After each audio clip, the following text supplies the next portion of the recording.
Selamat pagi Bapak Ibu yang dikasih Tuhan. Kita akan melanjutkan perenungan firman Tuhan di dalam eksposisi Yosua. Ini adalah pasal terakhir yang kita belajar kebenaran firman Tuhan. Mari kita membuka satu bagian firman Tuhan di dalam Yosua pasal 24, pasal terakhir. Kita akan membaca secara bergantian. Ayat pertama dimulai dari saya terlebih dahulu, dan saya melanjutkan, kita melanjutkan sampai kepada ayat ke-15. Yosua 24 ayat 1 sampai 15, saya terlebih dahulu, Bapak Ibu menyambut pada ayat kedua. Demikian seterusnya sampai kepada ayat ke-15. Kemudian Yosua mengumpulkan semua suku orang Israel di Sikem. Dipanggilnya para tua-tua orang Israel, para kepalanya, para hakimnya, dan para pengatur pasukannya. Lalu mereka berdiri di hadapan Allah. Ayat kedua. Berkata Yosua kepada seluruh bangsa itu, beginilah firman Tuhan Allah Israel, dahulu kala di seberang sungai Efrat, disitulah diam nenek moyangmu, yakni Terah, ayah Abraham dan ayah Nahor, dan mereka beribadah kepada Allah lain. Tapi aku memanggil Abraham bapamu itu dari seberang sungai Efrat dan menyuruh dia menjelajahi seluruh tanah Kanaan. Aku membuat banyak keturunannya dan memberikan Ishak kepadanya. Kepada Ishak kuberikan Yakub dan Esau. Kepada Esau kuberikan pegunungan Seir menjadi miliknya, sedang Yakub serta anak-anaknya pergi ke Mesir.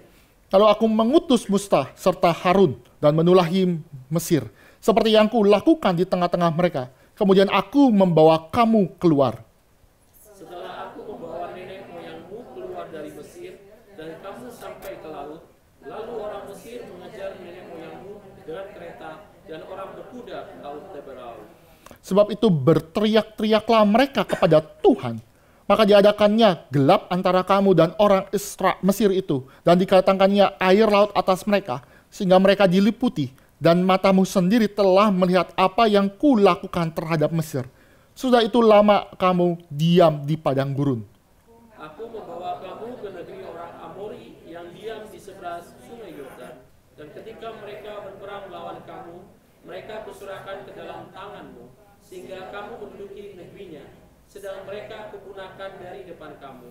Ketika itu Balak bin Zipor, raja Moab, bangkit berperang melawan orang Israel. Disuruhnya memanggil Bileam bin Peor untuk mengutuki kamu. Tetapi aku tidak mau mendengarkan Bileam, sehingga ia pun mendekati kamu. Demikianlah aku melepaskan kamu dari tangannya.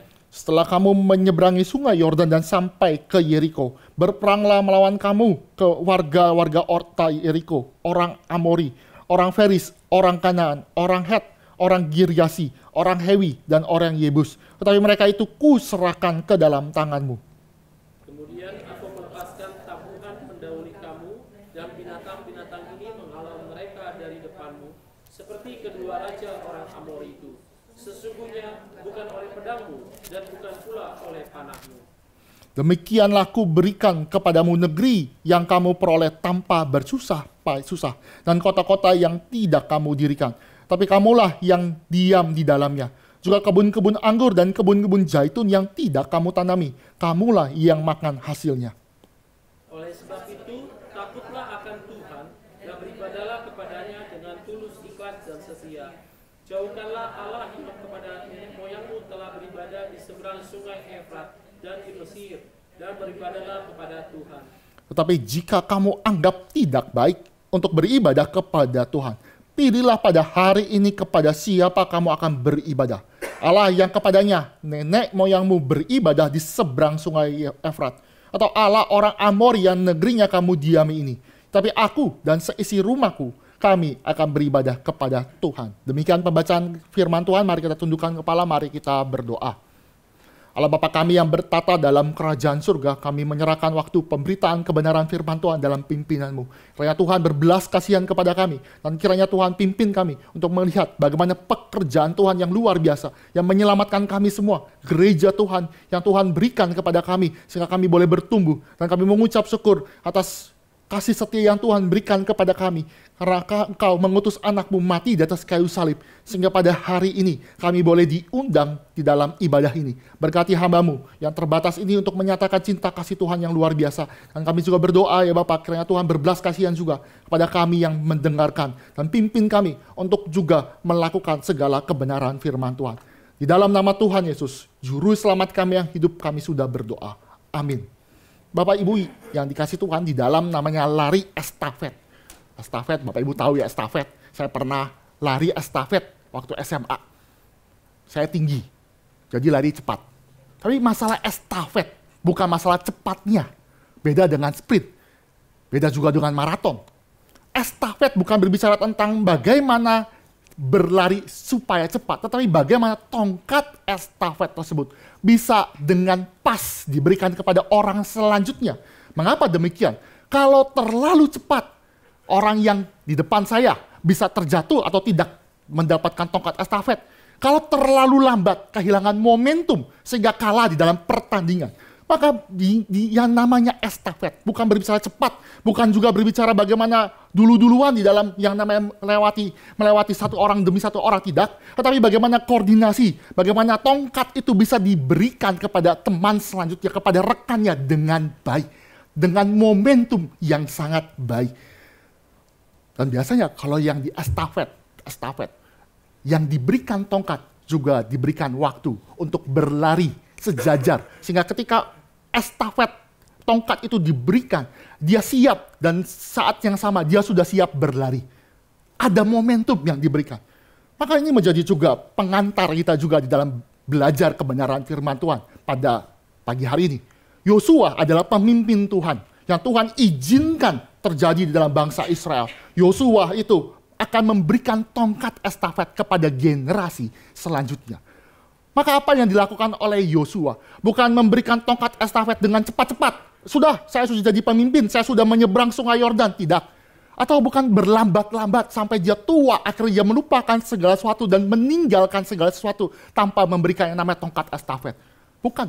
Tapi dia berikan di tengah-tengah momentum yang paling utama. Perpisahan terakhir di dalam pasal terakhir. Berbicara kepada semua orang Israel. Bapak Ibu yang dikasih Tuhan, pasal 23 saya sudah bahas di bulan yang lalu. Pasal 23 berbicara hanya kepada para pemimpin. Berita firman Tuhan yang dicatatkan, segala pekerjaan Tuhan di dalam sejarah hanya diberikan pada pasal 23. Hanya kepada para pemimpin, para hakim, para elders, para tua-tua. Tapi pasal 24 jelas sekali, ayat 1 dan 2 diberitakan kepada seluruh orang Israel. Maka berita sukacita pekerjaan Tuhan yang terjadi dalam sejarah bukan hanya diberikan kepada orang-orang yang ada di elit, orang-orang yang tinggi di dalam gereja, di dalam pemimpin-pemimpin pasukan, tidak. Tetapi bagaimana firman Tuhan itu juga dibacakan, dibukukan, dan boleh direnungkan oleh setiap orang. Bapak Ibu dikasih Tuhan, reformasi. Berapa hari yang lalu kita memperingati hari reformasi, bukan Halloween. 31 Oktober. Apa dampaknya di dalam reformasi? Martin Luther memang menuliskan 95 tesis. Tapi 95 tesis di dalam gereja Wittenberg itu dituliskan di dalam bahasa Latin. Artinya apa? Memang Martin Luther mau berperkara dengan orang-orang pintar, aristokrat yang bisa mengerti membaca bahasa Latin. Tapi ada orang yang menerjemahkan 95 tesis, memperbanyak. Dan lebih dari itu, Martin Luther dipimpin Tuhan juga menerjemahkan Alkitab bahasa Latin yang pada saat itu banyak orang tidak bisa dengan bahasa Jerman sehari-hari. Supaya apa? Supaya berita firman Tuhan, Injil, keselamatan, Yesus Kristus itu yang sudah datang ke dalam dunia boleh diberitakan, boleh dibaca. Itu efek reformasi, sehingga kita punya Alkitab. Kita punya Alkitab banyak. Banyak juga yang ketinggalan di gereja. Tolong ambil. Supaya dibaca, direnungkan. Banyak sekali. Tetapi tujuan daripada Alkitab itu banyak. Bukan ditinggal, tetapi dibaca, direnungkan. Saya kembali lagi dalam kisah Yosua. Tongkat estafet itu diberikan. Diberikan kepada generasi selanjutnya. Dan apa sih yang mau diberitakan? Apa yang mau diberikan sebagai tongkat estafet kepada generasi selanjutnya? Apa? Dan itu yang kita mesti mengerti sebagai penutup di dalam Yosua pasal 24. Masuk ke dalam nanti generasi selanjutnya. Itu berbicara tentang Allah yang masuk ke dalam sejarah. Allah kita bukan Allah yang jauh di sana. Allah kita bukan Allah yang ada di surga. Tetapi kita tahu Allah kita datang ke dalam dunia di dalam Yesus Kristus. Dia masuk ke dalam sejarah. Dia berinteraksi kepada manusia. Dan itu penting sekali. Karena umat Allah tidak mengerti siapa Allah. Maka Allah harus mewahyukan dirinya. Harus membuka dirinya. Saya punya anak. Kalau misalnya anak umur 1 sampai 0 sampai 1 tahun itu kan cuma bisa nangis. Itu orang tua bergumul tuh. Ini nangisnya versi apa? Versi karena minta susu, karena memang ada buang air besar, atau kedinginan, atau kepanasan. Itu bingung. Kenapa? Karena dia tidak bisa berbicara. Dia cuma ekspresi cuma satu. Sulit sekali menebak daripada anak yang baru berumur 0 sampai 1 tahun. Bapak Ibu yang dikasih Tuhan, Allah kita bukan seperti bayi yang dia ngambek, yang dia kasih kode. Tidak, dia berbicara di dalam sejarah. Bahkan jelas sekali ayat yang kita baca. Allah secara aktif memanggil nenek moyang mereka. Dia memanggil orang-orang para patriarkat mulai dari Abraham dipanggil. Dan kata kunci yang paling utama, Tuhan berbicara di dalam ayat ketiga. Aku memanggil, aku mengambil, aku calling Abraham. Artinya secara inisiatif Allah sendiri. Dan karena kedaulatan Allah sendiri, Abraham itu dipanggil menjadi bapak nenek moyang mereka. Menjadi suatu pernyataan Allah di dalam sejarah. Sehingga Allah kita bukan Allah yang terlepas dari sejarah. Tetapi dia menyatakan diri dalam firman Tuhan di dalam sejarah ini sendiri. Ini kalau dibilang ya, ini anugerah loh. Terah, papa dari Abraham, itu tidak pernah mengenali siapa Tuhan. Dia tidak kenal siapa Allah Yahweh. Dia tidak kenal Allah perjanjian. Tapi Allah itu membuka dirinya. Menyatakan diri, akulah Allah sejati. Kita tanpa pernyataan Allah atau wahyu Allah, kita tidak mungkin bisa. Tidak mungkin bisa. Lebih lagi, kalau dipikir-pikir, di dalam terang perjanjian baru, kitab surat Efesus berbicara juga, Abraham itu dipilih, dipanggil Tuhan, keluar. Itu berbicara bagaimana anugerah Allah yang luar biasa. Dipanggil.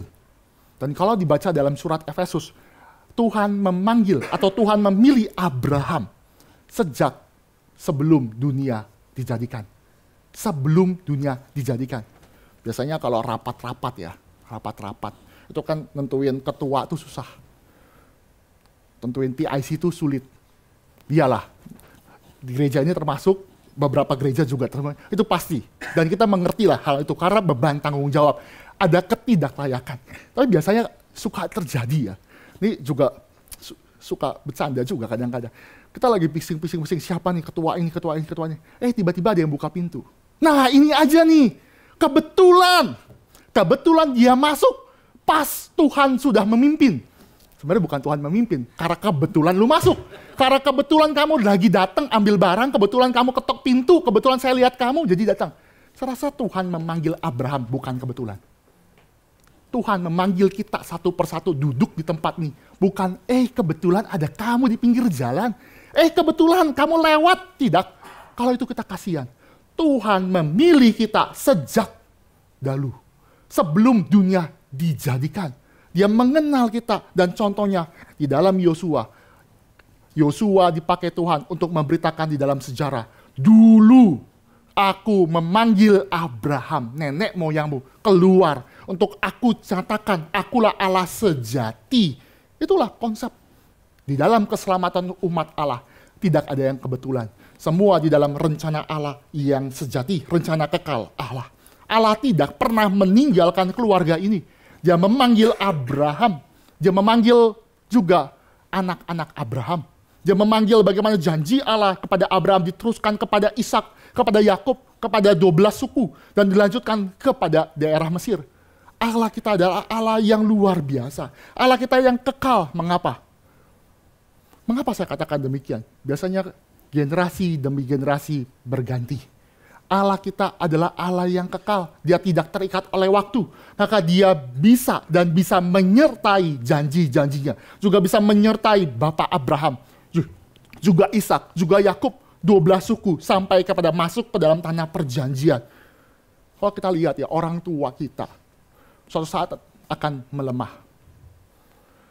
Anak saya suka iseng ya, ketika pulang dari manapun ya, udah mendekati rumah pura-pura tidur. Supaya apa? Supaya bisa digendong saya. Bayangkan, itu kan makin besar ya. Saya makin menurun kemampuannya, sakit. Dan kamar saya tuh di atas. Bapak Ibu, sebagai bapak-bapak kan wajib loh menggendong. Saya gendong, berat. Saya sampai berpikir, sampai kapan saya gendong anak saya? Karena berapa tahun kemudian dia makin berat, saya makin melemah. Nggak kuat. Dan lebih lagi, suatu saat tadi yang pasti, Bapak Ibu, kita juga tidak mungkin bisa menggendong anak kita. Suatu saat nanti kita yang digendong anak. Kenapa? Nggak mungkin. Tapi Allah kita adalah Allah yang kekal. Allah yang sama yang menggendong Abraham, juga Allah yang menggendong Ishak, menggendong Yakub, menggendong kita semua sepanjang generasi. Allah kita adalah Allah yang sama, bukan Allah yang jauh di sana di tanah Kanaan atau di tanah Timur Tengah, tapi Allah juga yang menggendong gereja, bahkan gereja Geri Cikarang ini. Allah yang sama, yang kekal, yang tidak lekang oleh waktu, yang adalah Allah yang maha kuasa. Maka selain dia Allah yang kekal, dia juga Allah yang hadir dan berkuasa. Di dalam konsep zaman dulu, ancient, Near East, Timur Dekat kuno, Allah itu adalah Allah teritori. Allah itu adalah berdasarkan tempat. Kalau Allah itu adalah Allah yang ada di Ur Kasdim, di tempat Bapak Abraham, maka dia hanya berkuasa di dalam daerah Ur Kasdim. Kalau misalkan Allah itu adalah Allah yang ada di dalam tanah Mesir, maka dia adalah Allah yang berkuasa di Mesir saja. Begitupun di daerah Kanaan, begitupun di dalam padang pasir. Allah itu hanya dikenal dengan Allah teritori. Kebudayaan pada zaman itu, mereka punya konsep politeis. Artinya Allah hanya berkuasa berdasarkan teritori. Allah di gunung tidak berkuasa di lautan. Allah di laut tidak berkuasa di dataran tinggi. Allah di dataran tinggi tidak berkuasa di daerah lain. Tapi Allah kita, yang kita sembah, yang dibicarakan Yosua, yang diberikan estafet kepada generasi selanjutnya, adalah Allah yang kekal, Allah yang maha kuasa, dan maha kuasanya itu bukan terikat oleh teritori. Mengapa? Karena cerita daripada Yosua kepada generasi selanjutnya, estafet itu diberikan. Bahwa Allah itu adalah yang pernah menuntun di Ur Kasdim. Allah yang berdaulat juga, yang menuntun juga masuk ke dalam tanah Mesir. Masuk juga ke dalam tanah Kanaan. Dan juga sekarang dia memberkati generasi selanjutnya. Allah yang tidak lemah karena berbeda teritori. Allah yang berdaulat, satu-satunya Allah yang sejati yang menciptakan langit dan bumi. Itu yang terjadi. Itu yang terjadi. Allah yang mampu, yang memimpin segala hidup daripada generasi demi generasi. Allah yang kekal. Allah yang berdaulat. Jadi Allah ini bukan Allah berbicara tempat geografis saja, tetapi Allah juga yang berkuasa atas seluruh ciptaan yang ada. Ini Allah yang kita katakan Allah yang sejarah. Allah yang masuk ke dalam sejarah. Dan sejarah itu berbicara juga tentang nama-nama. Ada peristiwa-peristiwa. Namanya sejarah itu bukan yang namanya peristiwa masa lampau. Saya pernah ditanya waktu SMP, apa itu sejarah? Apa itu sejarah? Saya dengan polosnya, peristiwa yang terjadi di masa lampau. Pastikan dengan polosnya begitu kan. Peristiwa yang terjadi masa lampau. Langsung guru sejarah berkata, coba sebutkan, kemarin kamu melakukan apa? Dari pagi sampai siang, dari siang sampai sore. Saya dalam hati, ya nggak tahu lah, saya lupa. Kenapa? Karena itu adalah peristiwa-peristiwa yang biasa, yang ordinary, ya paling mandi, ke sekolah, dianterin, terus ada ekskul, begitu aja. Tidak ada yang spesial. Maka kalau berbicara sejarah juga tidak bisa lepas dari namanya peristiwa-peristiwa penting yang terjadi. Selain peristiwa-peristiwa penting juga ada nama-nama besar yang Tuhan izinkan terjadi. Dan saya itu dalam sejarah itu ada nama-nama yang mencuat. Kalau di sekolah ya, guru tuh pasti ingat nama yang paling pintar, sama yang paling nakal. Pak Joy bantu saya, bagus. Tengah-tengah tuh biasa dilupakan. Kenapa? Paling atas tuh paling pintar. Teladan, penghiburan. Tapi dilihat penghiburan, aduh nih susah banget. Susah banget. Kenapa? Ya memang di dalam sejarah itu tidak lepas dari peristiwa-peristiwa. Maka di dalam sejarah itu muncul nama-nama Musa. Nama-nama orang-orang Bapak Abraham, ada Terah juga. Tapi ada juga nama-nama yang melakukan kejahatan-kejahatan. Ada yang namanya Balak, ada yang namanya Bileam. Itu terjadi supaya pengingat bagi umat Tuhan. Hei, ingat, jadilah seperti Musa, jadilah orang-orang yang taat kepada kebenaran firman Tuhan. Jangan seperti yang orang-orang yang lain, seperti orang-orang yang tidak mengenal Tuhan. Dan gereja gereja sekarang ini juga harus mengingat sejarah. Gereja yang baik, maka kita tidak bisa lepas dari reformasi, sejarah gereja. Kita tidak bisa lepas dari gereja-gereja apostolik. Gereja apostolik adalah gereja yang didirikan oleh para rasul. Apostol itu rasul. Dan dilanjutkan oleh murid daripada rasul. Gereja apostolik itu gereja-gereja di dalam 7 jemaat, di dalam surat Wahyu, itu gereja apostolik. Gereja-gereja yang didirikan oleh Rasul Yohanes, Paulus, itu adalah gereja apostolik. Dan itu diturunkan, muncul namanya pengakuan-pengakuan iman, diteruskan kepada bapak-bapak gereja. Bapak-bapak gereja juga melakukan pemikiran-pemikiran yang baik. Itu semua itu menjadi iman. Pengakuan iman, ada Nikia, ada Kalsedon. Itu adalah suatu tradisi, ada warisan iman, ada sejarah, di mana ada pertikaian-pertikaian, ada orang-orang yang jahat. Salah satunya adalah orang yang menolak Allah Tritunggal, Arianisme. Dia menolak bahwa Yesus itu adalah Allah yang sejati. Dia menolak, kenapa? Karena Allah adalah Allah yang berdaulat. Yesus Kristus adalah Allah KW super. Bapak Ibu tahu ya istilah KW super, artinya Allah. Tapi dia tidak semaha kuasa Allah Bapa. Kita tolak, itu ada di dalam bidat. Maka muncul yang namanya pengakuan-pengakuan Nikea. Pengakuan-pengakuan yang membawa warisan-warisan. Juga sampai ke dalam reformasi. Ada 5 sola ya. Itu disindir kita. 5 sola. Sola kan artinya apa? Sola itu hanya. Hanya, satu-satunya. Hanya oleh, hanya. Kalau hanya berarti cuma 1 kan? Tapi kok ada 5? Ngerti maksud saya? Kalau sola itu kan 1. Kenapa reformasi mencantumkan 5 sola? Kalau 5 kan banyak, maksudnya 5 solas. Itu ada sindiran. Tetapi kita bisa melihat bahwa itu memang sejarah, menceritakan bahwa semua itu beriringan. 5 sola itu menyatakan hanya. Itu mendirikan suatu kekuatan pengakuan iman yang kuat sekali. Maka umat Allah tidak bisa lepas dari sejarah. Apalagi pernyataan Allah sampai sekarang. Allah kita bukan sekarang tuh diam.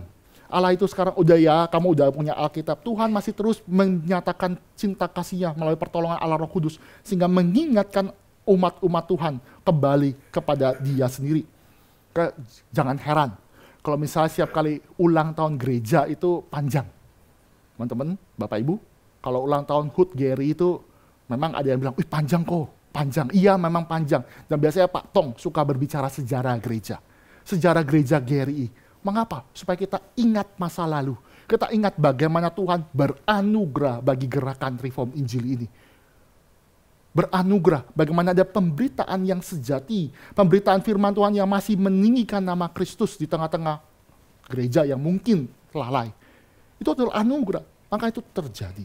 Saya balik lagi ke dalam hal ini. Tadi saya berbicara gereja, sejarah itu berbicara nama, juga peristiwa penting. Peristiwa-peristiwa apa yang penting yang tercatatkan di dalam sejarah, di dalam percakapan Yosua kepada generasi selanjutnya sebagai estafet. Ada 4 bagian besar.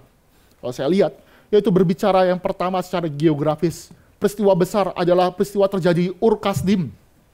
Peristiwa yang dimana terjadi di dalam Abraham, juga papanya Terah, kepada para patriark berlanjut kepada tanah Kanaan. Bahwa Allah sendiri yang memanggil, Allah yang berinisiatif, memerintahkan dan memberikan keturunan. Itu Allah sendiri, Allah yang berdaulat, Allah yang menyatakan dirinya. Lalu juga Allah yang sama yang beranugerah juga di dalam Mesir. Tuhan panggil orang berikutnya yaitu Musa dan Harun. Berbicara bagaimana Tuhan mengalahkan Mesir, negara adidaya, dihancurkan dengan 10 tulah. Dan jelas sekali kata yang dipakai, aku membawa mereka keluar. Aku itu berkata kepada Allah itu sendiri yang berinisiatif. Ini kalau misalnya kita lihat ya, 10 tulah itu sungguh luar biasa. 1-4 itu tulahnya kepada semua orang. Jadi ada orang Israel yang tinggal di Mesir, itu kena tulah juga dari 1-4. Setelah tulah kelima, yang kena tulah hanyalah orang Mesir yang tinggal di Mesir. Sedangkan orang Israel yang tinggal di Mesir tidak kena. Bingung nggak? Tulah kelima itu penyakit sampar. Sebagai contoh ya, tulah kelima itu penyakit sampar. Penyakit sampar itu mengena kepada binatang-binatang. Gimana caranya penyakit sampar itu bisa tentukan mana pemilik daripada orang Mesir, mana pemilik daripada orang Israel? Nggak mungkin kan? Kalau kita lalu kena COVID, nggak mungkin kan? Oh, orang percaya nih. Orang percaya di Geri Cikarang banyak pelayanan. Sudah COVID minder. Nggak mungkin. Nggak mungkin Bapak Ibu. Itu nggak masuk logika secara manusia. Kalau bukan Tuhan sendiri yang berkuasa atas segala sesuatu, kalau bukan Tuhan yang secara nyata mempermainkan daripada Mesir yang merasa dirinya hebat. Allah yang berdaulat, dia bisa pisahkan di sini loh. Orang-orang Mesir kena sampar, sedangkan orang-orang Israel yang tinggal di Mesir tidak mengalami yang namanya penyakit. Penyakit binatang itu enggak. Terus apalagi contoh kegelapan. Kegelapan mana mungkin ya gelap bisa setengah. Ya mungkin gerhana ya. Gerhana tapi kan cuma berapa menit. Itu kan satu harian. Panjang waktunya. Nggak mungkin terjadi kalau bukan Tuhan yang mempermainkan dewa tertinggi Mesir, dewa Ra, dewa matahari. Firaun adalah anak dewa Ra, digelapin, diredupin, dan gelapnya cuma di Mesir, cuma di orang-orang Mesir, sedangkan daripada daerah Israel tidak mengalami kegelapan. Lihat, itu pekerjaan Tuhan, dan Yosua sebagai generasi pertama melihat Allah yang berdaulat, melihat peristiwa itu di dalam sejarah dan dia bagikan kepada generasi selanjutnya. Tadi ya bicara ya, Allah yang ada peristiwa dalam bapak-bapak patriark, juga Allah yang juga menyatakan penyertaan di dalam zaman Mesir sampai masuk ke dalam Kanaan. Dan yang ketiga adalah bagaimana peristiwa itu terjadi di padang gurun. Allah menyertai. Allah juga memberikan kemenangan kepada orang-orang yang jahat. Ada orang Amori, ada Balak dan Biliam. Dan Tama sudah berbicara tentang Balak dan Biliam. Seorang yang mau mengutuk daripada umat Allah, tapi akhirnya menjadi berkat. Di padang gurun, Bapak Ibu. Tuhan menyertai, bahkan di dalam firman Tuhan, di dalam ulangan, Tuhan berbicara. Selama 40 tahun, kasut daripada orang Israel di tengah padang gurun tidak pernah rusak. Bingung nggak? Saya sepatu sekolah tuh waktu SD kan harus hitam ya. Sekarang sih beli sepatu mudah. Dulu tuh susah sekali, cari-cari itu susah sekali, sangat susah. Sepatu hitam, full hitam, walaupun ada. Tapi intinya apa? Biasanya sepatu yang kayak gitu cepat rusak, berganti-ganti setahun. Apalagi kalau anak kecil, waktu saya kecil tuh suka lari-larian, cepat jebol, cepat rusak. Bayangkan nih, 40 tahun kasut daripada orang Israel di tengah-tengah padang gurun, itu tidak rusak. Saya pernah pergi ke Mesir, saya pernah iseng-iseng menurunkan tangan pertama kali kaki ke padang pasir yang panas Bapak Ibu, panas. Kalau malam sih dingin sih. Saya nggak di malam, biasanya di bus saya nggak turun, tapi pas lagi di Gunung Sinai itu panas sekali dan ya wajar rusak. Teknologi apa sih yang bisa mempertahankan sepatu tidak rusak di dalam yang namanya padang gurun yang panas ini? Nggak mungkin. Itu kalau bukan penyertaan Tuhan. Bagaimana Allah sendiri yang melepaskannya, menjaga, yang memprovidence Israel itu tidak mungkin. Yosua melihat. Generasi pertama, generasi kedua juga melihat. Karena mereka besar di padang gurun. Mereka lahir di padang gurun. Maka bagian selanjutnya, yang keempat, yang terakhir, Yosua menceritakan juga peristiwa sejarah. Peristiwa bagaimana mereka menyeberangi Sungai Yordan. Sungai Yordan adalah Sungai Yordan, sumber kehidupan. Tetapi di dalam saat itu, Sungai Yordan dibelah, diseberangi. Artinya apa? Mengatakan bahwa dewa daripada Sungai Yordan sudah dibunuh, sudah dihancurkan. Bukan hanya dihancurkan ketika kering kerontang, tapi firman Tuhan dikatakan bahwa Yosua menyeberangi Sungai Yordan ketika musim semi. Musim meluap-luapnya Sungai Yordan, aliran yang begitu deras, tetapi diseberangi, dipotong, dikatakan bahwa aku sudah memberikan Sungai Yordan, aku sudah mengalahkan sumber kehidupan daripada orang Kanaan. Sekarang aku juga akan memberikan tanah Kanaan, tanah perjanjian ini kepada orang-orang Israel. Lihat penyertaan Tuhan. Dan kalau dipikir-pikir Tuhan tuh memang menguji iman. Musuh pertama tuh Yeriko. Kepikir gak? Musuh pertama itu tembok besar. Kalau yang namanya melatih iman, harusnya dari yang kecil kan. Lawan dong yang kecil-kecil, yang cupu-cupu, yang cere-cere. Jangan langsung Yeriko yang paling powerful, yang punya tembok, yang punya benteng yang kuat. Itu menyatakan bahwa Allah menyertai. Tembok Yeriko diruntuhkan. Itu membuat teror, ketakutan. Maka tuh muncul ya, di dalam itu ada tabuhan ya. Kalau Bapak Ibu lihat ya ayat 13 itu di dalam LAI yang pertama ya, TB1 itu nggak kelihatan. Sorry, ayat 12. Kemudian aku melepaskan tabuhan mendahului kamu dan binatang-binatang ini menghalau mereka dari depanmu. Seperti kedua raja orang Amori. Di dalam TB1 dikatakan tabuhan. Tabuhan itu apa? Dan sebenarnya di dalam TB2 sudah kelihatan itu bukan tabuhan. Bukan berarti itu benda asing, tapi itu berbicara tentang hornet. Hornet itu lebah ganas, tawon yang ganas. Artinya Tuhan melepaskan tawon. Ketika masuk ke dalam tanah perjanjian, tembok Yeriko ada. Rahab itu pernah berkata, ketakutan, teror itu sudah ada. Di dalam sejarah memang tidak ada Tuhan memberikan tawon ganas. Tawon ganas kepada orang-orang yang di Kanaan. Tidak ada sejarah. Memang secara asli bilang berkata ini mungkin terjadi di dalam zaman Musa. Tetapi di dalam sepanjang Yosua tidak ada tawon. Tapi ini bisa ditafsirkan sebagai teror. Teror. Bapak Ibu kalau ada tawon, panik gak? Biasanya bilang pahit, nggak ngaruh. Nggak ngaruh Bapak Ibu, pahit, nggak ngaruh. Dia mau nyerang aja. Takut, teror terjadi. Saya lihat kecoa terbang aja takut ya Bapak Ibu. Mungkin Bapak Ibu juga takut kali ya. Ini kecoa kenapain tiba-tiba terbang? Itu kan bikin panik kan. Ini sekarang kumpulan tawon liar datang nyerbu orang-orang Amori, orang-orang jahat, orang-orang yang bangsa-bangsa lain. Itu kan membuat teror. Ya saya rasa ini bukan literal ya. Tawon itu tidak ditemukan di sepanjang Yosua. Tetapi ini mau menceritakan, itu bisa diartikan secara simbolik. Teror Tuhan. Kekuatan Tuhan itu sudah menteror orang-orang yang ada di tanah Kanaan. Sehingga mereka gemetar, mereka ketakutan. Perang kalau mentalnya sudah jatuh itu kalah pasti. Mentalnya sudah drop tuh pasti kalah. Drop. Bayangkan tuh seperti Tuhan kirim tawon banyak gitu. Teror. Itu angkat pedangnya takut. Kenapa? Karena memang Tuhan yang memberikan anugerah. Tuhan menyatakan anugerah. Peristiwa demi peristiwa. Baik di dalam bapak-bapak teriak. Baik di tanah Egypt, di tanah Mesir, kepada Mesir dan Harun, kepada orang-orang yang ada di padang gurun, dan juga masuk ke dalam tanah perjanjian, meruntuhkan tembok Yeriko dan memberikan tanah-tanah di zaman Yosua.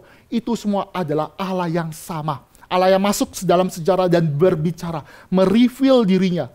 Dan kalau dilihat ada budaya yang dikenal ya, Tuhan itu adalah Tuhan yang menyertai. Ada istilah divine assistance. Divine assistance artinya Allah digambarkan sebagai prajurit warrior, tentara yang mengalahkan musuh-musuhnya. Jelas sekali bahwa segala sesuatu sejarah yang dituliskan di dalam pasal ke-24 berbicara aku sendiri. Artinya orang-orang Israel cuma numpang nama. Tuhan sendiri yang memberikan kemenangan. Digambarkan bahwa Tuhan yang menyertai divine assistance sebagai warrior yang mengalahkan musuh-musuh. Bahwa Allah sendiri yang berperang bagi kita. Dan Allah itu turun tangan menyatakan kemahakuasaan. Suatu hal yang begitu menakjubkan. Suatu hal yang indah sekali. Bahwa Allah yang berperang. Menyatakan, memberikan segala penyertaan. Sehingga kota-kota yang berkubu-kubu itu dihancurkan. Bahkan jelas sekali di ayat 13. Bahwa yang namanya kota yang tidak pernah didirikan. Pohon-pohon yang pernah, pohon zaitun, pohon anggur yang pernah ditanam oleh orang itu tidak dinikmati. Kenapa? Karena Tuhan sudah mengalahkan, sudah memberikan tanah itu kepada orang Israel. Anugerah, itu anugerah. Tuhan kalau nggak memberikan anugerah nggak bisa. Saya pernah berbicara juga di dalam kesempatan ini. Salomo dengan segala kemegahan. Salomo dengan segala pasukan-pasukan dengan kekayaan yang begitu hebat. Dia pernah menuliskan dalam Mazmur. Jika bukan Tuhan yang menjaga gerbang kota. Jika bukan Tuhan yang menjaga kota. Itu nggak mungkin. Salomo yang lebih hebat. Punya segalanya, prajuritnya. Jelas-jelas dia berkata, jika bukan Tuhan yang menyertai, ada divine assistance. Jika bukan Tuhan yang mempertahankan dan memberikan dari mana tanah perjanjian, maka itu tidak mungkin terjadi. Salomo menyadari hal itu. Ini kadang-kadang suka ada di dalam persetujuan keluarga ya. Itu kan ayat-ayat itu terkenal ya. Jika bukan Tuhan yang menjaga keluarga, maka bawa masuk Tuhan di dalam hidup kita. Bagi Bapak, Ibu, Saudara sekalian, sebagai orang tua, bawa masuk pimpin anak-anak kita melihat sejarah penyertaan Tuhan. Bagaimana Allah menyertai Bapak, Ibu, Saudara. Juga Allah yang sama yang akan menyertai anak-anak. Orang tua kita sebagai orang tua bisa meninggalkan dunia ini. Dan pasti, tapi Allah yang kekal, yang maha kuasa, yang ada di dalam sejarah, yang akan menyertai anak-anak. Itulah suatu penghiburan yang menyertai keluarga. Kalau tidak ada Tuhan yang menjaga, hancur. Hancur. Mengapa? Karena jelas sekali kalau Tuhan tidak beranugerah. Salomo dengan segala kemegahan mencatat dengan jelas. Kalau bukan Tuhan yang menjaga, kalau bukan Tuhan yang beranugerah, itu tidak mungkin terjadi. Itu yang pertama. Kalau tongkat estafet yang mesti diberikan kepada generasi selanjutnya, beritakanlah bagaimana pekerjaan, peristiwa-peristiwa sejarah, bagaimana nama-nama Tuhan yang Tuhan cantumkan dalam sejarah untuk memberkati generasi selanjutnya, supaya mereka mengingat bahwa yang utama adalah Allah. Yang kedua, apa yang harus kita berikan kepada generasi? Tongkat estafet apa yang harus kita berikan kepada orang selanjutnya, generasi selanjutnya? Adalah berbicara bahwa Allah itu adalah Allah yang setia terhadap perjanjian. Saya sering sekali berbicara Allah yang setia pada perjanjian. Memang sering. Kenapa? Karena Allah kita yang berjanji dan janjinya tidak pernah gagal. Allah itu adalah Allah yang berjanji dan semuanya digenapi satu persatu. Allah kita adalah Allah yang berjanji. Dia berbicara dengan konsep covenant, perjanjian demi perjanjian. Perhatikan Bapak Ibu, di ayat pasal 24, ayat daripada ayat ke 1 sampai 1 dan 8, sebagai contoh 1 ya. Saya bacakan kembali. Kemudian Yosua mengumpulkan semua suku orang Israel di Sikem. Dipanggilnya para tua-tua orang Israel, para kepalanya, para hakimnya, dan para pengatur pasukannya. Lalu mereka berdiri di hadapan Allah. Kata berdiri di hadapan Allah atau di hadapan Allah diulang 4 kali. Menyatakan bahwa Allah itu adalah Allah yang setia. Allah yang apa ya? Allah yang kita berjanji. Itu suatu kan berdiri di hadapan Tuhan. Itu seperti ritual worship, ibadah. Kita kan di dalam undangan beribadah kan kita berdiri di hadapan Tuhan. Menyatakan bahwa Allah itu adalah Allah yang berjanji dan dia juga Allah yang memberikan berkat dan menuntut umat Allah setia terhadap perjanjiannya. Ini adalah pola worship. Bagaimana Allah terlebih dahulu beranugerah. Yang namanya ibadah, kita bisa beribadah. Itu semata-mata karena Allah yang terlebih dahulu memberikan anugerah. Tanpa itu kita tidak bisa. Kalau Tuhan nggak bangunkan kita pagi hari ini, nggak mungkin lah ya. Kalau nggak Tuhan memimpin kita dapat kesehatan, dapat kekuatan, itu nggak mungkin kita bisa beribadah. Kita bisa berdiri. Itu adalah pola di mana pola worship kepada Allah yang sejati. Ingat, semua segala sesuatu itu harus dilihat di dalam anugerah Allah terlebih dahulu. Saya sudah bicara dalam bulan yang lalu. Saya mengulang lagi sedikit bahwa Allah kita adalah Allah yang berbeda dengan Allah yang lain. Allah kita mulai dengan pola indikatif. Artinya indikatif artinya apa? Allah yang sudah mengusahakan keselamatan bagi umat Allah.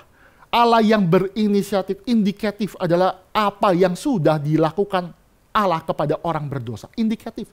Sedangkan nanti setelah indikatif ada imperatif. Imperatif apa? Setelah kamu diselamatkan, kamu harus melakukan sesuatu. Kamu ada perintah, imperatif ada perintah. Beda dengan agama lain. Agama lain dimulai dengan pola yang terbalik. Imperatif dulu, baru indikatif. Imperatif dulu artinya apa? Kamu kerjakan keselamatan dulu, kamu puasa, kamu lakukan pahala, kamu lakukan segala satu perbuatan baik. Baru aku bertindak. Kamu kerja, do your best. Let God do the rest. Enggak, Allah kita bekerja dari awal sampai akhir. Dia memberikan terlebih dahulu. Dia berikan anugerah dulu, baru kita bisa bekerja. Tanpa itu kita nggak bisa. Agama lain berkata, kamu kerja mati-matian. Kamu datang ke dalam yang namanya ritual-ritual agama. Lakukan suatu ritual-ritual yang terjadi. Kamu lakukan sampai kasih uang, kasih apapun. Supaya apa? Supaya nanti Allah bekerja bagi kamu. Allah kita bukan seperti itu. Allah kita mulai dengan lebih dahulu anugerah. Tuhan panggil kita. Tuhan panggil. Ini Allah yang berjanji. Dan perjanjian itu adalah perjanjian yang sebenarnya. Kalau namanya berjanji kan, karena perjanjian itu kan ada perjanjian antara dua belah pihak. Pasti perjanjian dua belah pihak. Saya tidak masuk dalam perdebatan apakah Yosua 24 berbicara tentang perjanjian. Dia katakan perjanjian di dalam konsep teologi perjanjian. Karena ada komentator berkata ini mungkin cuma mengulang perjanjian. Artinya itu hanya satu belah pihak, yaitu Yosua hanya kepada orang-orang Israel. Biasanya perjanjian itu dua belah pihak yang berbeda. Sebagai contoh, Allah dengan manusia, atau pihak A dengan pihak B. Ada dua orang berbeda, bukan satu. Dan satu. Saya tidak masuk dalam perdebatan itu, tetapi di dalam konsep perjanjian memang ada dua belah pihak. Dan perjanjian kita terhadap Allah adalah perjanjian antara yang superior dengan inferior. Beda dengan perjanjian kita, misalkan dengan kita beli rumah. Kalau beli rumah, sama-sama pihak pertama dan pihak kedua tuh punya yang namanya wewenang yang sama, hak dan kewajiban yang sama. Di dalam konsep perjanjian, di dalam ini Meredith Kline ya, Meredith Kline itu seorang teolog reform ya. Dia membuat susah para orang reform sebenarnya. Dia memberikan konsep Suzerain Vessel. Suzerain Vessel itu artinya apa? Bahwa Allah yang perkasa, Allah yang sudah memenangkan pertempuran, Allah yang melakukan anugerah kepada umatnya, juga Allah yang meminta perjanjian. Artinya ada perjanjian antara Allah besar dengan Allah kecil. Perjanjian. Tapi perjanjian ini bukan perjanjian yang sebenarnya perjanjian yang jahat ya. Seperti kalau kita kalah perang, terus kita terpaksa harus berikan upeti. Enggak. Jangan dimasukkan dalam konsep berdosa. Allah kita Allah yang, sekali lagi saya ingatkan, yang terlebih dahulu memberikan anugerah. Jadi konsep perjanjian itu adalah perjanjian antara yang besar dengan perjanjian dengan kita yang kecil. Jadi kalau kayak gitu ya, yang menentukan syarat-syarat perjanjian itu bukan kita, tapi Allah. Mengapa? Karena Allah adalah orang yang lebih besar, pribadi yang lebih besar. Maka syarat-syarat bagaimana Yosua dituliskan untuk beribadah dengan sungguh-sungguh, ada ibadah hanya kepada satu Allah, itu adalah syarat mutlak, bukan nego. Kita nggak bisa nego. Kenapa kita juga nggak perlu nego? Karena Allah sudah terlebih dahulu memberikan anugerah. Allah yang sudah memberikan yang namanya anugerah lebih besar. Allah yang apa ya? Saya katakan ada anugerah yang sangat luar biasa ya. Ini kan Allah yang berdaulat, kita sebagai orang yang lebih superior, lebih inferior. Sehingga kita tunduk, kita beribadah. Beribadah itu konsep tunduk. Mungkin pertemuan berikutnya saya akan berbicara ya tentang bagaimana konsep worship. Mungkin tahun depan karena bulan depan sudah masuk Natal. Tapi saya memberikan suatu ilustrasi ya. Kadang-kadang kita lupa loh. Allah itu adalah Allah yang superior. Kadang-kadang kita lupa. Allah itu adalah Allah yang maha kuasa. Allah yang memimpin hidup kita. Kenapa? Waktu itu pernah saya dikhotbahin ya. Saya dikhotbahin. Saya juga bisa dikhotbahin Bapak Ibu. Khotbahin. Nah, ketika dikhotbahin ada orang bilang, wah Tuhan itu baik ya. Tuhan itu baik. Saya pernah berdoa. Dia cerita kepada itu. Dia aja bilang, Tuhan baik karena saya pernah berdoa meminta pekerjaan. Tuhan kasih pekerjaan. Bagus dong? Boleh dong? Boleh kan? Boleh. Karena Tuhan juga adalah Tuhan yang juga memberikan providence. Pekerjaan juga tidak salah. Tapi dia makin lama makin agak, kesaksiannya makin lama makin agak-agak ya. Ya Tuhan juga baik juga. Ketika saya lagi butuh mobil, saya doa. Tuhan kasih mobil. Mulai curiga nih. Apa maksudnya nih? Terus bukan hanya itu saja, kecurigaan makin muncul. Ketika Tuhan tuh baik juga. Ketika saya dapat mobil ya, terus saya lagi parkir di tempat yang seram, gelap. Saya takut mobilnya hilang. Saya doa sama Tuhan. Ketika doa sama Tuhan, ternyata ketika saya kembali, mobilnya masih ada. Bersyukur ya, Tuhan menjaga mobil saya. Saya dalam hati ya, Tuhan tukang parkir apa bukan ya. Tuhan ganti profesi, jadi tukang parkir. Bapak Ibu, kita kadang-kadang suka lupa ya. Atau mungkin saya mengingatkan, Allah kita adalah Allah yang berdaulat. Kita yang inferior, kita tunduk. Jangan jadikan Allah itu jadi ke bawah.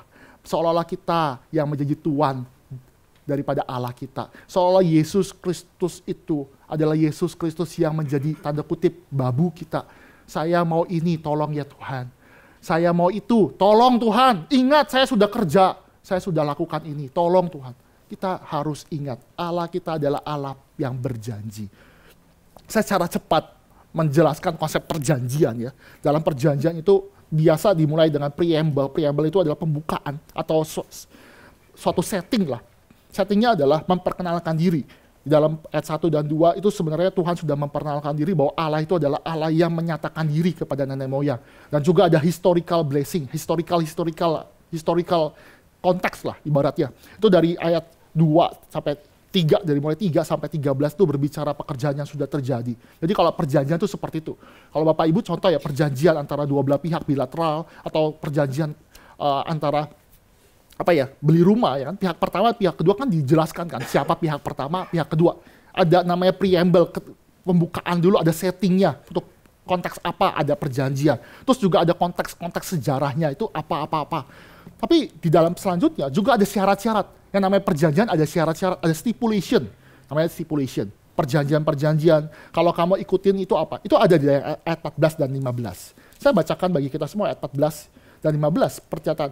Oleh sebab itu takutlah. Jadi ketentuan setelah Tuhan memberikan blessing, ada kesyarat dan ketetapan supaya kamu hidup sebagai umat Allah. Ayat 14 dan 15. Oleh sebab itu takutlah akan Tuhan dan beribadahlah kepadanya dengan tulus, ikhlas dan setia. Jauhkanlah Allah yang kepadanya nenek moyangmu telah beribadah di seberang sungai Efrat itu dan di Mesir, dan beribadahlah kepada Tuhan. Ayat 15, jadi penekanan juga. Tetapi jika kamu anggap tidak baik, atau bahasa aslinya, kalau kamu anggap itu jahat untuk beribadah kepada Tuhan, ya. Kalau kamu pandang itu jahat, tidak baik itu sebenarnya adalah kata jahat sebenarnya. Pilihlah pada hari ini kepada siapa kamu akan beribadah. Choose. Kepada kamu akan worship Allah yang kepadamu nenek moyangmu beribadah di seberang sungai Efrat, berarti mengacu kepada Bapak Abraham atau Terah yang sebelum dipanggil Tuhan, atau Allah orang Amori yang sudah dikalahkan, yaitu orang-orang yang ada di Kanaan. Tapi Yosua, suatu ayat terkenal ya, tetapi aku dan seisi rumahku akan beribadah kepada Tuhan. Jadi ada apa? Ada janji, ada ketetapan, ada syarat-syarat. Nanti di dalam bagian berikutnya ada blessing, ada curse. Saya nggak akan bahas, ada blessing dan curse. Kalau kamu menepati segala janji, kalau kamu sudah melakukan segala syarat-syarat di dalam perjanjian dengan Allah, maka Allah itu akan memberikan blessing. Tuhan akan menyertai. Tapi kalau kamu gagal, akan ada curse. Lalu di dalam namanya naskah perjanjian tuh ada yang namanya ini ya. Saya bacakan ayat 26 ya. 26 itu kan namanya kalau perjanjian itu kan juga ada yang namanya penyimpanan dokumen. Maka di dalam dua loh batu juga itu perjanjian. Dalam perjanjian dua loh batu di Musa, di Sinai itu kan ada batu yang disimpan dalam tabut perjanjian. Artinya suruh simpan sebagai bukti. Kalau kita kontrak juga gitu ya. Hitam di atas putih disimpan kan. Harusnya begitu ya. Kalau kontrak itu berjalan, itu hitam di atas putih itu menjadi suatu dokumen yang harus dipegang sebagai bukti. Nah itu juga dituliskan di dalam ayat 26. Yosua menuliskan semuanya itu di dalam kitab hukum Allah. Kitab ini tidak ditemukan. Lalu ia mengambil batu besar dan mendirikannya di sana di bawah pohon besar di tempat kudus Tuhan. Lihat ya, dia disimpan. Supaya apa? Nanti kalau bangsa Israel generasi selanjutnya mau baca firman Tuhan, mau baca instruksi, mau baca perjanjian Tuhan, baca. Semua itu dituliskan. Dan ada juga di dalam perjanjian itu saksi. Jadi ada saksi. Ayat 27 saya bacakan. Lalu kata Yosua kepada seluruh bangsa ini, sesungguhnya batu inilah yang akan menjadi saksi terhadap kita. Sebab telah didengarnya segala firman Tuhan yang diucapkannya kepada kita. Sebab itu batu ini akan menjadi saksi terhadap kamu, supaya kamu jangan menyangkal Allahmu. Jadi ada saksi. Itu semua dituliskan, semua itu ada saksi. Supaya apa? Supaya generasi, tongkat estafet itu bisa diberikan. Dan semua orang itu bisa mendapatkan. Allah itu adalah Allah yang setia, Bapak Ibu. Allah yang setia. Dan kalau kita lihat ya, di dalam, kenapa ritual itu harus di Sikem? Di Sikem itu adalah tempat bagaimana Allah menyatakan diri pertama kali. Sikem itu, kalau kita lihat ya, Sikem itu, Bapak Ibu kita buka Kejadian pasal 12. Kenapa si Yosua pakai tempat di Sikem? Kenapa nggak gunung Ebal yang kemarin itu sudah pakai? Kita coba lihat di dalam Kejadian pasal 12. Saya baca ayat 6, Bapak Ibu, ayat ke-7. Abram berjalan melalui negeri itu sampai ke suatu tempat di dekat Sikem. Di tempat Sikem, dekat Sikem, yaitu pohon terbatim di More. Waktu itu orang Kanaan diam di negeri itu, ayat 7.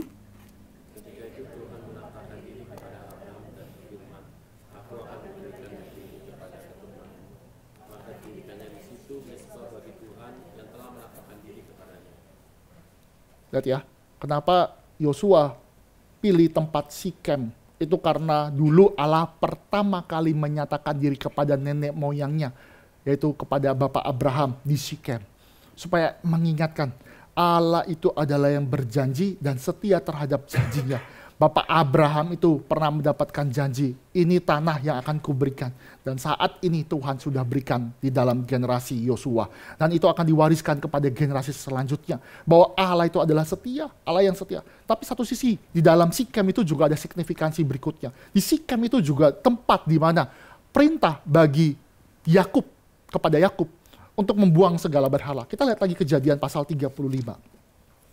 Jadi peristiwa ini peristiwa yang sangat sakral ya, tempat yang sakral, tempat fenomenal ya. Kita tidak tahu konteks karena kita tidak tahu, kita bukan lahir di dalam bangsa Israel. Kejadian pasal 34.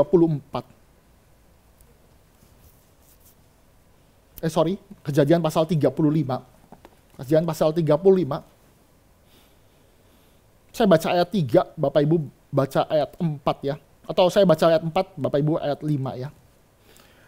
Mereka menyerahkannya kepada Yakub segala dewa asing yang dipunyai mereka dan anting-anting yang ada pada telinga mereka. Lalu Yakub menanamnya di bawah pohon besar yang dekat Sikem. Ayat kelima. Sehingga itu berangkatlah mereka dan kedahsyatannya dari alam meliputi kota-kota sekeliling mereka, sehingga anak Yakub tidak dikejar.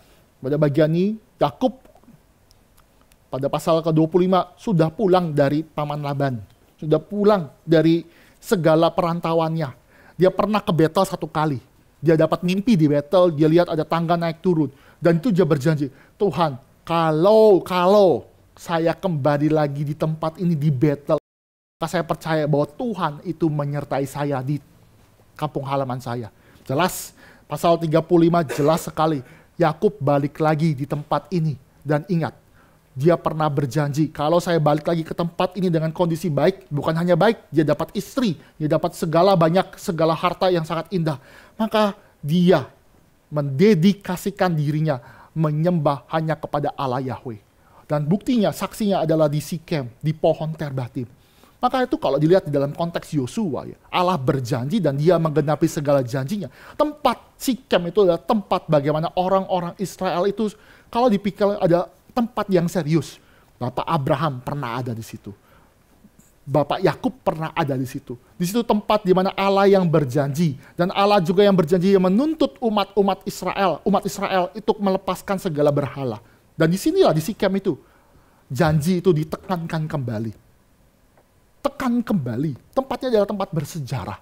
Tempat yang fenomenal bagi umat Israel. Mengingat sekali janji Tuhan dan memberikan hidupnya berdedikasi kepada Allah yang sejati. Penutup bagi kita semua, penutup. Tadi kita berbicara ya, kalau kita mau berikan tongkat estafet pada generasi apa? Ya, kita jelas berbicara Allah yang sejati yang masuk ke dalam sejarah. Dan juga Allah yang setia terhadap perjanjian kepada umatnya. Tapi kita mesti lihat segala sesuatu dalam konteks terang perjanjian baru. Allah kita adalah Allah yang masuk ke dalam sejarah, bukan cuma ngomong tok. Allah kita adalah Allah yang masuk dalam sejarah, dalam konteks ini adalah dia mengutus anaknya. Masuk ke dalam sejarah. Peristiwa 1 kali dalam sejarah yaitu inkarnasi, yang tidak mungkin diulang. Yaitu bagaimana Allah, pribadi kedua, Allah Tritunggal Yesus Kristus itu, masuk ke dalam sejarah, ke dalam dunia berdosa. Ke dalam dunia ciptaan dia masuk. Dan dia menyatakan dirinya. Dia reveal, dia menyatakan. Dan inilah yang harus diberikan kepada gereja dan gereja sepanjang zaman. Untuk memberitakan Yesus yang datang ke dalam dunia. Yesus Kristus itu pun juga adalah Allah sejati yang juga berperang bagi kita. Yang sendiri turun tangan menyatakan kemahakuasaan. Itulah Yesus. Dan semua cerita sejarah, cerita gereja, cerita kebenaran firman Tuhan harus menuju kepada pekerjaan Kristus, pribadi dan karya daripada Yesus Kristus itu sendiri. Itu yang terjadi. Allah sendiri yang mengutus anaknya, dan anaknya itu mengalahkan musuh terbesar manusia. Yosua itu gagal, kalau dibilang konteks di dalam itu. Yosua adalah manusia juga yang akhirnya meninggalkan dunia, dan dia melanjutkan kepada generasi selanjutnya, masuk ke dalam zaman hakim-hakim. Tapi Allah kita sekali lagi adalah Allah yang kekal, Allah yang menyertai, Allah yang sudah mengalahkan maut, dan sudah mengalahkan kejahatan yang tidak bisa kita kalahkan, yaitu iblis, pekerjaan iblis sudah dikalahkan. Kalau dilihat cerita utama dari Yosua, bukan berbicara Yosua sebagai pemain utama atau protagonis, tapi mengantisipasi kepada protagonis yang sejati, yaitu Yesus Kristus yang mengalahkan maut. Dan nantinya Kristus akan memberikan tanah, memberikan yang namanya langit dan bumi yang baru. Tapi kalau dipikir-pikir, dengan cara apa Kristus memenangkan peperangan ini? Kristus memenangkan peperangan ini bukan dengan pedang, dengan tombak, bukan dengan kekuatan yang besar, tapi dengan ketaatannya dia. Dia taat bukan ketika masuk ke dalam yang namanya salib. Dia taat ketika dia merelakan dirinya masuk ke dalam dunia. Ke dalam dunia dia masuk sehingga dia menyatakan bahwa dialah Mesias. Dia rela. Dia mengalahkan apa? Dengan darah.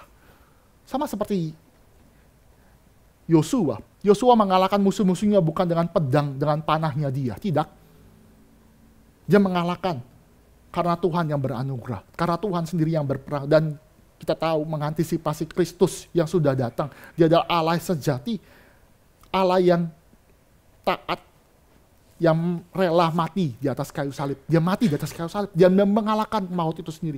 Maka kalau kita adalah pengikut Kristus, kita gereja. Gereja bukan bangunan, gereja adalah kita. Gereja adalah orang percaya. Dan kita adalah gereja, berarti pengikut Kristus. Adalah laskar Kristus, murid sejati Kristus.